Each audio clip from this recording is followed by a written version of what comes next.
She had rebuilt everything. Her heart, her home, her entire identity, piece by piece, day after day, with trembling hands and a spine that refused to bend. And then, on a freezing December night in Chicago, one word from a stranger in a dark coat tore it all open again. Lila. The ice rink at Millennium Park gleamed beneath the towering silhouette of Cloud Gate. Its silver surface reflected thousands of tiny lights strung across the surrounding trees. Chicago's December air carried the kind of cold that sharpened every breath into a visible cloud, but nobody seemed to mind. Families glided across the ice in slow circles. Children shrieked with laughter as they wobbled on rented skates. The scent of roasted chestnuts curled through the crowd like a warm invitation nobody could resist. Lila stood at the railing with one hand resting lightly on Noah's back.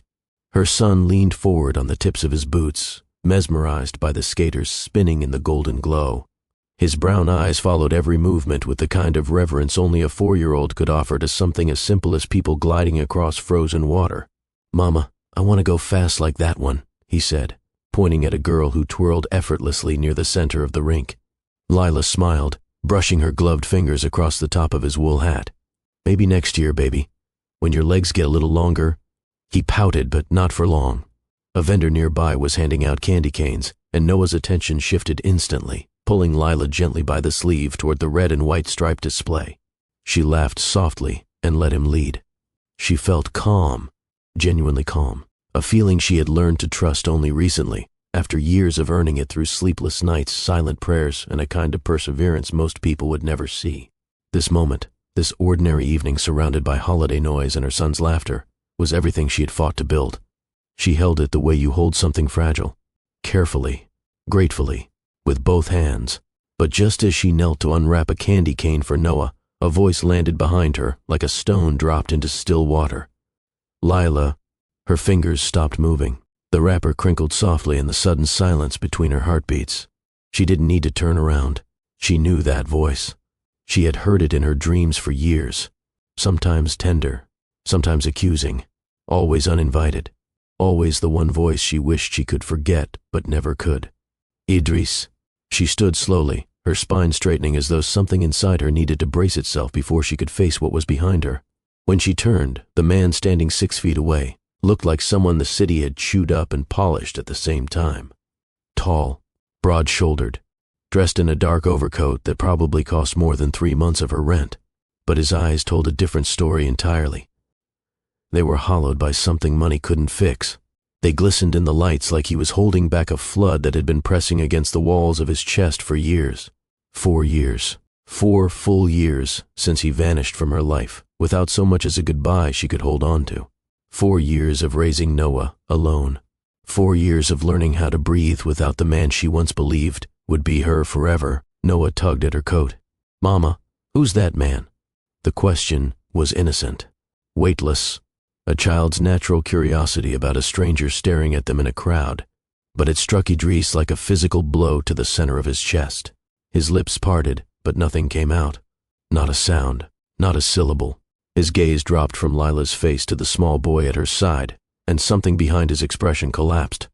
Not slowly, all at once, like a building that had been crumbling from the inside for years finally surrendering to gravity. His son, standing right there, wearing a blue wool hat and holding half a candy cane, looking up at him with curiosity instead of recognition. Idris's hand rose slightly, instinctively, then dropped back to his side. His jaw tightened. His breath became uneven, visible in sharp, ragged bursts against the frozen air. His entire body trembled, not from the cold, from the weight of what he had missed, from the reality of what he had thrown away, from the devastating understanding that his child did not know his face.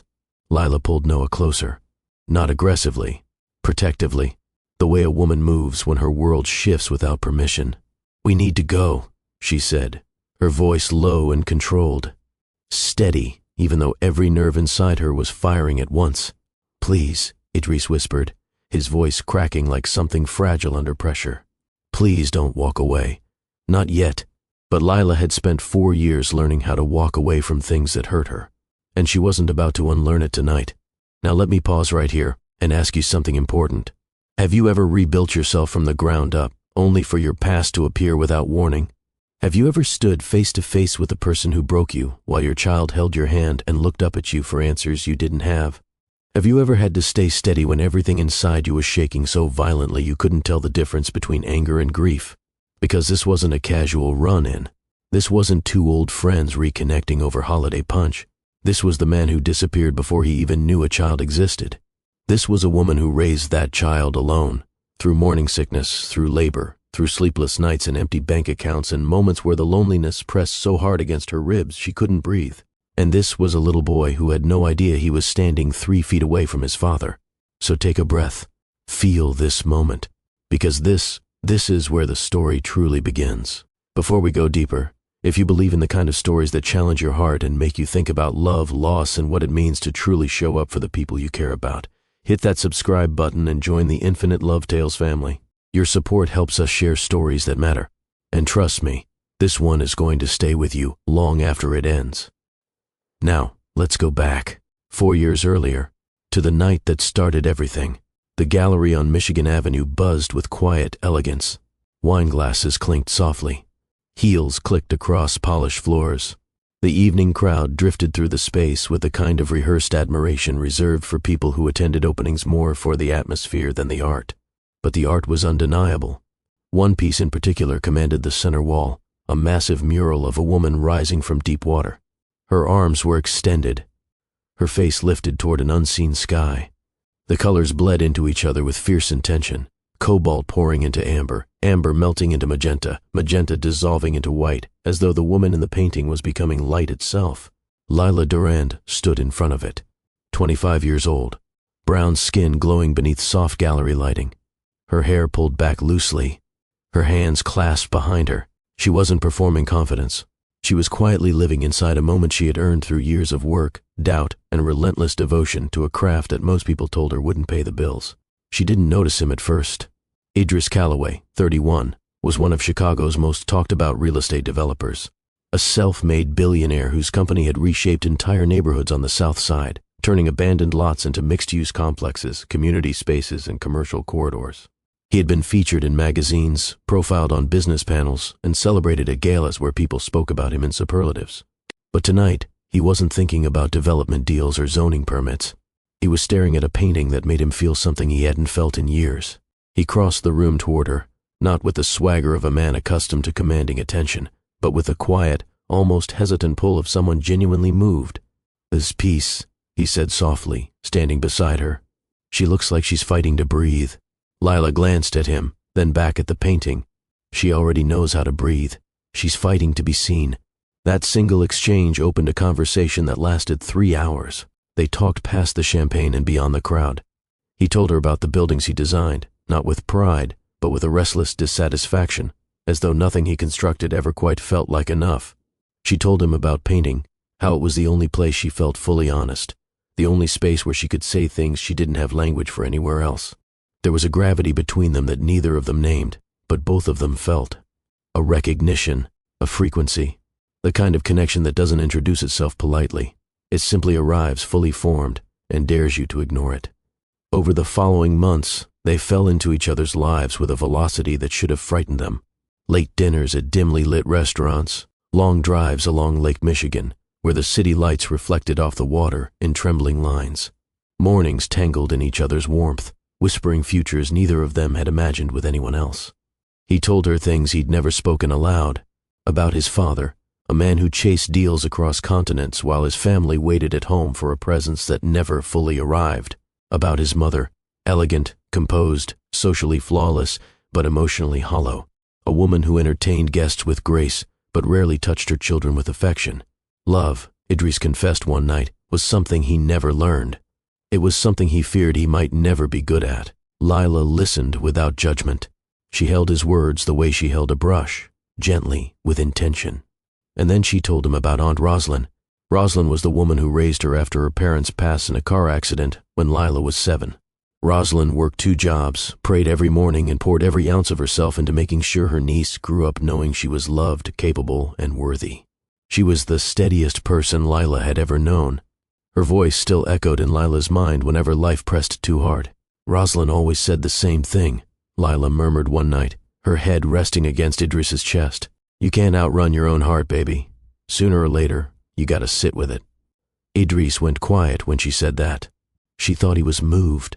She didn't realize he was terrified, because sitting with his own heart was exactly what Idris had spent his entire life avoiding. And the closer Lila got to the truth of him, the louder the fear became. She mistook his grip for devotion. She didn't realize it was goodbye rehearsing itself. The morning he left began like any other. Sunlight stretched across the floor of Lila's apartment, cutting pale lines through the curtains. The scent of coffee lingered from the pot she'd brewed the night before. She had fallen asleep wrapped in his arms after a night that felt like a turning point. Tender, honest, unhurried. The kind of night that rewrites the future. The kind you trust because it feels too real to be anything other than a beginning. But when she opened her eyes, the warmth beside her was gone. Idris sat on the edge of the bed, fully dressed, back rigid, elbows resting on his knees, hands clasped so tightly his knuckles had gone pale. She knew immediately, not because of anything he said, because of how silence changes when someone is about to leave. It thickens. It gets heavier. It presses against your chest before the first word is even spoken. "Idris," she whispered, her voice still soft from sleep. "You okay?" He didn't answer right away. He dragged a hand across his face. Not tired, not stretching, distressed, troubled. Her heart shifted. Something cold moved through her stomach. "Talk to me," she said quietly. He finally turned his head slightly, but his eyes didn't meet hers. They held distance. The kind of distance that didn't belong in a room where two people had been tangled in each other's arms hours earlier. "I can't do this, Lila." The words didn't make sense at first. They floated in the morning air like something foreign, something that didn't belong in the room they had filled with tenderness just hours before. "What are you talking about?" she whispered, pushing herself upright, the blanket slipping down her arms. He stood abruptly. His movements were mechanical, reaching for his coat draped over the chair, his wallet, his keys, moving with urgency but refusing to look at her. "I'm not built for this," he said, his voice strained. "I'll ruin it. I'll ruin you." Alarm clawed through her chest. She stepped closer. "That's not your decision to make alone." He swallowed hard and took a step back. "I'm sorry." His voice cracked on the word like it wasn't strong enough to carry everything inside it. "I'm not what you need right now. Don't leave like this," she breathed, reaching for his arm. "At least tell me what changed. You can't just walk out after last night." But he pulled away from her touch, gently, as though tenderness could soften abandonment. "I'm sorry," he whispered again. And then he was gone. The door clicked shut. The apartment fell silent, and Lila stood in the center of the room, barefoot, breathless, staring at the door he had just walked through without looking back. The sunrise pushed through the curtains, but it no longer felt warm. It felt exposing. Harsh, accusing. Some heartbreaks announced themselves with noise, slamming doors, raised voices, shattered glass. This one announced itself with absence, the sudden, unbearable quiet of a life that had just been full. She sank onto the edge of the bed. She pressed her palm against the place where his warmth had been. It was already cool. "Why?" she whispered into the silence. The room didn't answer. 11 days later, everything shifted again. Her body had been behaving differently all week. Exhaustion that sleep couldn't fix. A wave of nausea that rolled through her every morning. A heaviness in her chest that wasn't entirely emotional. She sat on the bathroom floor, trembling hands holding a small test. The seconds ticked by with painful slowness. The faint indicator formed in the window. Positive. Her breath hitched. She blinked once, twice, as if hoping the result would change. But the truth held steady in her shaking fingers. She was pregnant. For a moment, she didn't move. She didn't cry. She didn't speak. Everything inside her turned still, as though her mind and body needed time to understand the new reality forming around her. A child, a life depending on her, a future she had not prepared for, a responsibility she would carry alone. Then a whisper escaped her lips. "Okay, okay." Aunt Rosalind's voice rose from somewhere deep inside her memory. Steady, warm, unbreakable. "When the ground shifts, baby, you don't fall. You plant your feet wider." And in that moment, sitting on a cold bathroom floor with tear-streaked cheeks and a future she hadn't planned for, Lila made a decision that would define the rest of her life. She would not chase Idris. She would not call. She would not beg. She would not collapse under the weight of someone else's fear. She pressed one hand gently against her stomach and whispered the vow that would carry her through everything that followed. I will not break.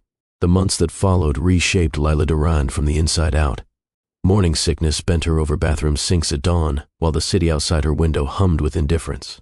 Exhaustion pressed against her bones like something alive, something feeding off her energy to fuel the tiny heartbeat growing inside her. She painted less. She worried more.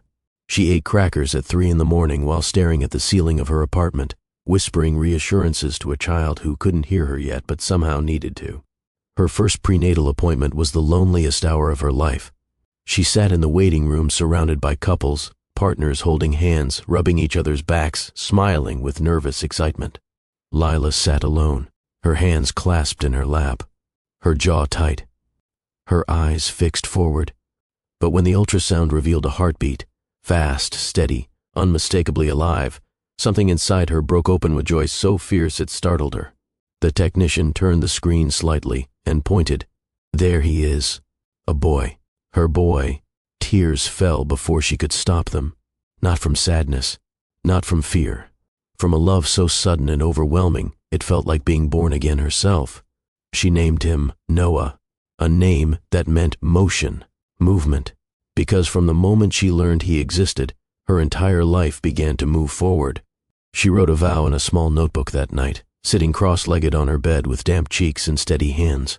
My child will grow in love, not bitterness. I will give him everything I can. I will stay strong. I will not fall apart. Noah arrived on a rain-soaked Tuesday in March. 14 hours of labor, 14 hours of contractions that stole her breath and tested every ounce of endurance she possessed. Aunt Rosalind stood beside her the entire time, holding her hand, whispering words that carried decades of survival in them. You are stronger than this moment, Lila. Push through it.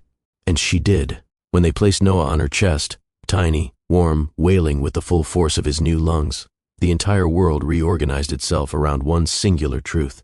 She would never be alone again. Hi, my love, she whispered through tears. I've been waiting for you. His tiny fingers curled around hers as though he already trusted her, as though he already knew. The first year was a relentless education in perseverance. Sleepless nights that blurred into exhausted mornings. Diaper changes at 2 a.m., learning to function on 3 fractured hours of sleep. She discovered she could warm a bottle without fully waking up. She learned to soothe a crying baby, while simultaneously preparing for a workday that demanded her full attention. She found strength she didn't know she had in moments she didn't think she could survive. But woven through the exhaustion were moments so beautiful they ached. Noah's first smile, a soft gummy grin that appeared one morning as she leaned down to kiss his forehead. His first laugh, a high bubbling sound that erupted when she blew raspberries on his belly. His first word, Mama, spoken one afternoon while she held him in the kitchen. The late sun streaming through the window, catching the wonder in his wide brown eyes. She wasn't alone, not truly. Aunt Rosalind visited every week, carrying containers of home-cooked food and quiet wisdom in equal measure. Her neighbor Kaya, a nurse and fellow single mother, became her closest friend, the kind of woman who showed up at the door with diapers and honesty in the same breath. You're doing better than you think, Kaya told her one evening, watching Lila juggle a paintbrush and a toddler with practiced ease. Most people would have crumbled under half of what you carry. Lila shook her head. I crumble every night after he falls asleep. I just rebuild before morning. That honesty, raw, unguarded, unapologetic, was what made her strong. She never pretended the pain didn't exist. She simply refused to let it win. She returned to painting slowly. Small commissions at first, murals for neighborhood cafes, hand-painted signs for local businesses, custom portraits for families who found her through word of mouth. Each project brought income. Each project reminded her she was more than a woman who had been left behind. She was a creator, a builder, a force moving through the world with paint on her fingers and purpose in her chest. Noah loved watching her work. He sat beside her at the easel, smearing his tiny fingers across scrap paper, declaring each colorful smudge a masterpiece. She laughed every time. His joy became her fuel. By the time Noah turned 3, Lila had saved enough to rent a small studio space in Pilsen, a vibrant neighborhood known for its art scene and cultural heartbeat.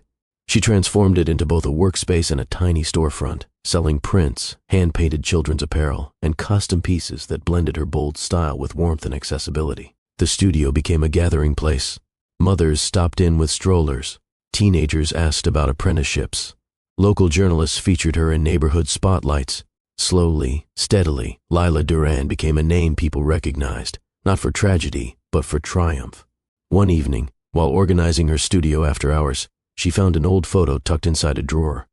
Her and Idris, one of their early evenings together, his arm around her waist, her smile wide and unguarded. She held it for a long time, but for the first time, she didn't feel the ache. She didn't feel the longing. She didn't feel the sharp sting of betrayal that once lived beneath her ribs like a second heartbeat.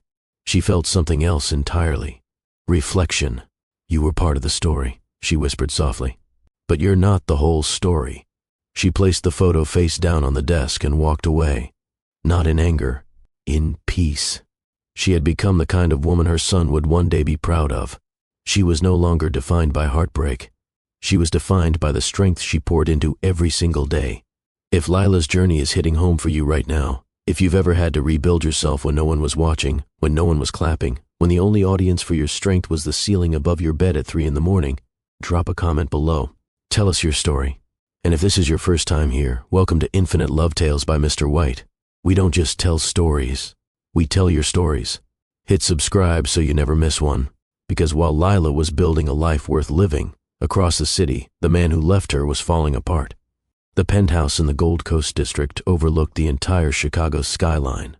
Floor-to-ceiling windows wrapped around the living room, offering a view that once filled Idris Calloway with pride.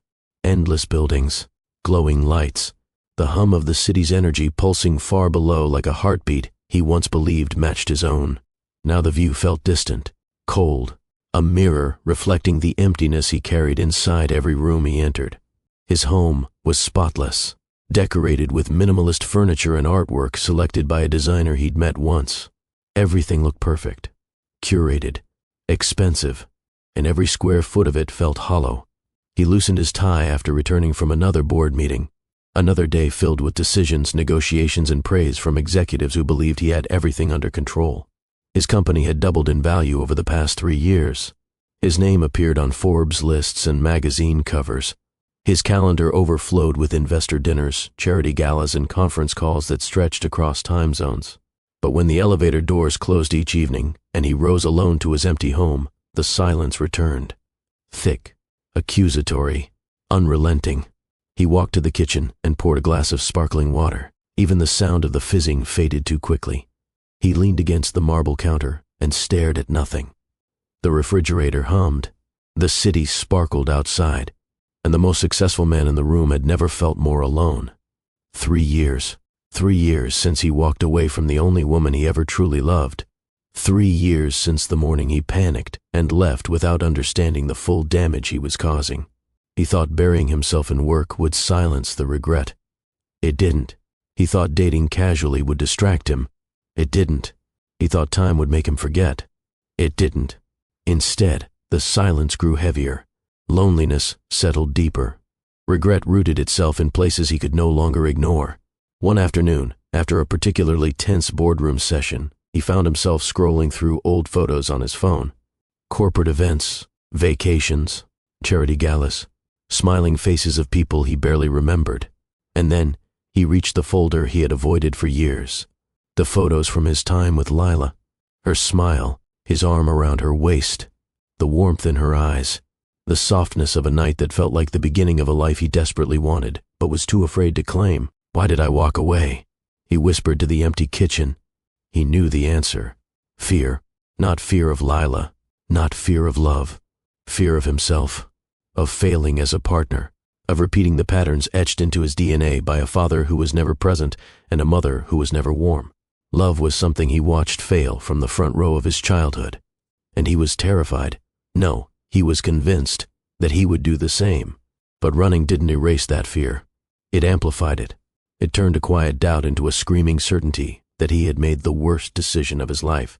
The breaking point came on a Thursday night. One more sleepless hour, one more glass of water on a marble counter, one more walk through an apartment that felt like a museum of his own loneliness. He closed his laptop, grabbed his coat, and walked out of his building with no destination in mind. His feet carried him 8 blocks east, until he stood in front of a counseling center he'd driven past 100 times without ever considering entering. He stood at the entrance for nearly 20 minutes. His reflection stared back at him from the glass door, tall, tailored, trembling. The man inside the reflection looked nothing like the billionaire on the magazine covers. He looked like a man who had been drowning quietly for years and had just realized he was underwater. He went inside. The receptionist didn't recognize him. She didn't know his net worth or his company name. She just smiled kindly, handed him a form, and said, "Take your time." That was the first time Idris Calloway admitted he needed help. Over the next several months, he attended weekly sessions.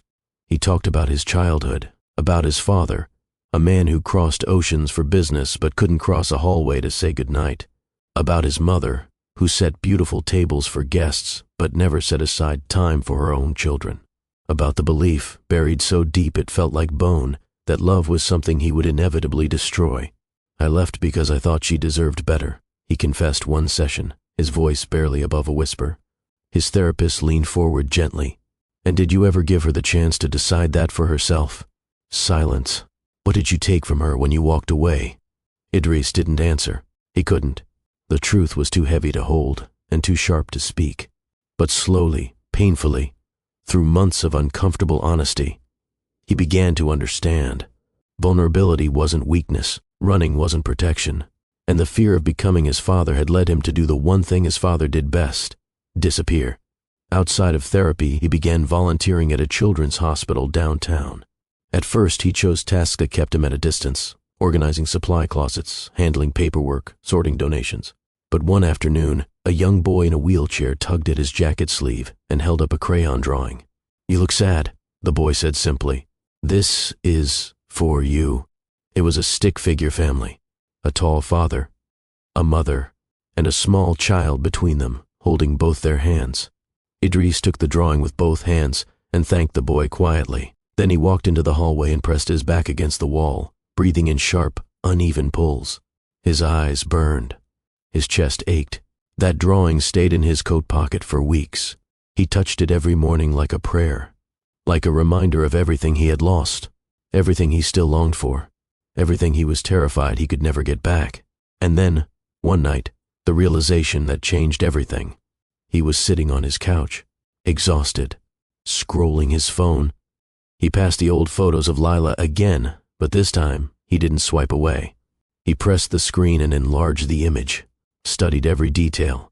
Her smile, the way she leaned into him, the night that should have been a beginning. And then a thought struck him, cold, sharp, undeniable. If that night led to a child, that child would be almost 4 years old. He froze. His pulse quickened. His breath caught. He sat upright and gripped the phone with both hands. The probability, crashed through every wall he had built around the truth. A child, possibly his. A child who might have his eyes, his laugh, his blood. A child he had never met, never held, never whispered goodnight to. He searched for Lila's name with trembling fingers, something he had forbidden himself from doing for years. And there she was, a small studio in Pilsen, a social media page alive with color, warmth, creativity, and at the center of it all, a little boy with deep brown eyes and a smile that looked exactly like a mirror. Idris pressed the phone against his chest and wept. Not quietly, not gracefully. He wept with the full, shuddering force of a man confronting the magnitude of what he had thrown away. "I need to see her," he breathed. "I need to know." The city lights blurred through his tears. The skyline that once symbolized his ambition now looked like a monument to everything that didn't matter. And for the first time in 4 years, Idris Calloway wanted something no amount of money could buy.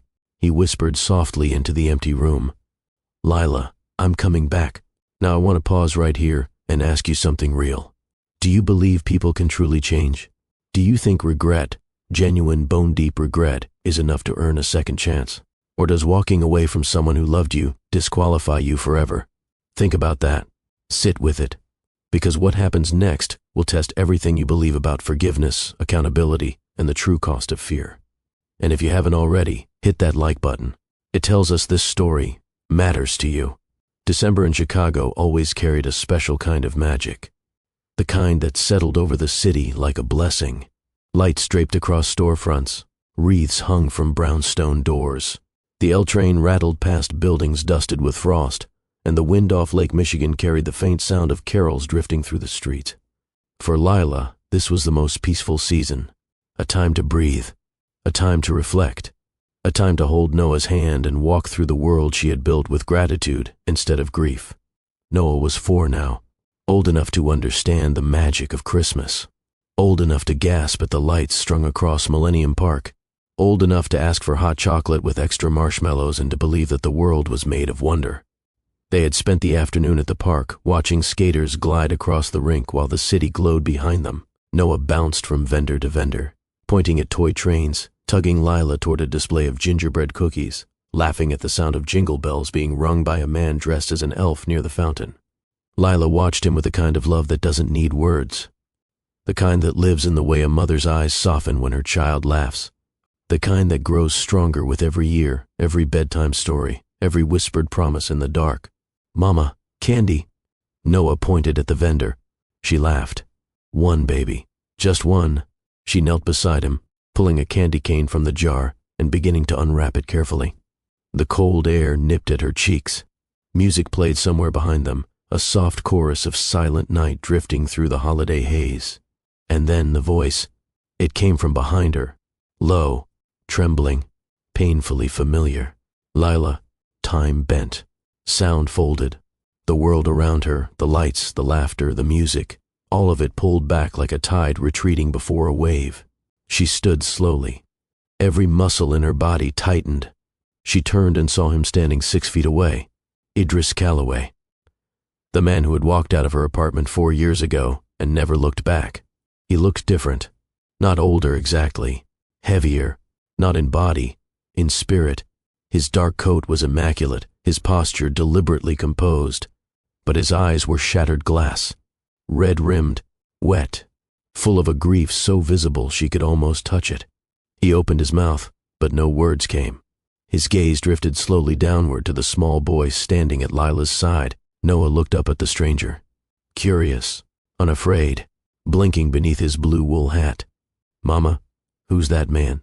And that was the moment Idris Calloway, the man who had built skyscrapers, closed billion-dollar deals, reshaped an entire city skyline, broke completely. Not loudly, not dramatically, quietly, devastatingly, the way glass fractures from the inside before anyone sees the cracks. His breath left him in a sharp, ragged exhale. His eyes flooded. His knees buckled slightly before he caught himself. His hand reached forward, not far, just enough to suggest the impulse, before falling limply back to his side. His son, right there, holding a candy cane and wearing mismatched gloves. A boy who looked exactly like the mirror Idris had been avoiding for 4 years. A boy who didn't know his name. Lila watched him crumble. She watched the man who once held her through the night fall apart in the middle of a Christmas market. She saw his tears freeze against his cheeks. She saw his shoulders shake beneath a coat that cost thousands. She saw everything he was trying to say collapse beneath the weight of everything he had done. And for one terrible stretching moment, she felt every emotion she had spent 4 years organizing, anger, grief, protectiveness, heartbreak, collide inside her chest at once. But she didn't scream. She didn't cry. She didn't run. She stood tall. Because that was who she had become. "Please," he whispered, stepping forward with desperate restraint. "Please don't walk away. Not yet. I know I don't deserve to stand here. I know what I did. I know what I missed. But please, just let me." "Stop." Her voice was quiet, firm, steady as stone. He stopped. She looked down at Noah, who was watching the exchange with wide, confused eyes. She knelt beside him, brushed a curl from his forehead, and smiled gently. "Let's get some hot chocolate, baby." Noah nodded, still glancing over his shoulder at the tall man with the wet eyes. Then Lila stood. She met Idris's shattered gaze, and she said the only words she had the strength to offer, words that carried 4 years of pain, 4 years of growth, and the fierce, immovable clarity of a woman who had learned to define herself on her own terms. "If you want to be part of his life, you'll have to earn it. Not with money, not with apologies, with time." She turned and walked into the glow of the Christmas lights, Noah's hand in hers. her heart both heavier and freer than it had ever been. Behind her, Idris stood motionless in the cold, tears freezing against his skin, watching the two people who mattered most in the world disappear into the crowd. The choir's song swelled softly through the park. Lights flickered against the dark sky, and for the first time in his life, Idris understood something no boardroom had ever taught him. The most important things you build aren't made of glass and steel. They're made of presence, of showing up, of staying, of doing the quiet, unglamorous work of being there, day after day after day, until the people you love no longer wonder if you'll leave. He whispered into the frozen air, voice cracking but certain, "I'll earn it. I swear I will." He didn't show up the next day with flowers or grand gestures. He didn't send a driver with gift-wrapped boxes. He didn't try to buy his way back into a story he had walked out of without permission. He showed up with consistency. A letter, then a call, answered on the fourth attempt, then a conversation at a coffee shop where Lila sat across from him, with her arms folded and her guard high as a cathedral wall. He didn't ask for forgiveness. He asked for the chance to begin earning it. And Lila, the woman who had raised a child alone, who had built a business from an empty room, who had walked through fire without flinching, did something that required more strength than anything she had ever done before. She left the door open, not wide, not recklessly, just enough to let light in, not because she was weak, because she was strong enough to believe that people can change. And sometimes that belief, offered carefully, conditionally, with clear boundaries and fierce self-respect, is the bravest thing a person can offer. She didn't need Idris to be whole. She was already whole. She had proven that every single day for 4 years. But she wanted Noah to have the chance to know his father, not the man who ran, the man who came back and did the work. Whether Idris would rise to that, whether he would stay, build trust, show up on the ordinary days, not just the dramatic ones, that story was still being written. But one thing was certain: Lila Durand was no longer defined by who left. She was defined by who she became. And that, more than any Christmas miracle, more than any grand return, more than any whispered apology beneath sparkling lights, was the real story. Now before you go, let me leave you with this. Your worth is not determined by who stays or who leaves. Lila's identity was never dependent on Idris. She built her life with her own hands, her own heart, her own relentless refusal to let someone else's fear define her future. Running from love doesn't protect anyone. It destroys the very thing you're afraid to lose. Idris lost 4 years he can never recover. No amount of success made up for the sound of his son asking, "Who's that man?" Forgiveness is not weakness, but it must be earned, not demanded. Lila's boundaries were her greatest strength. She didn't shut the door out of bitterness. She guarded it out of wisdom. And love, real love, is not just a feeling. It's a decision you make every single day. To stay, to show up, to be present, not perfectly, not heroically, just consistently. If this story moved you, if it made you think about love, loss, forgiveness, or the quiet, unsung courage it takes to start over, share it with someone who needs to hear it today. Drop a comment telling us, do you believe Idris deserves a second chance? And if you're not already part of our family, subscribe to Infinite Love Tales by Mr. White. We're building something special here, one story at a time. Until next time, love deeply, forgive wisely, and never stop becoming who you're meant to be.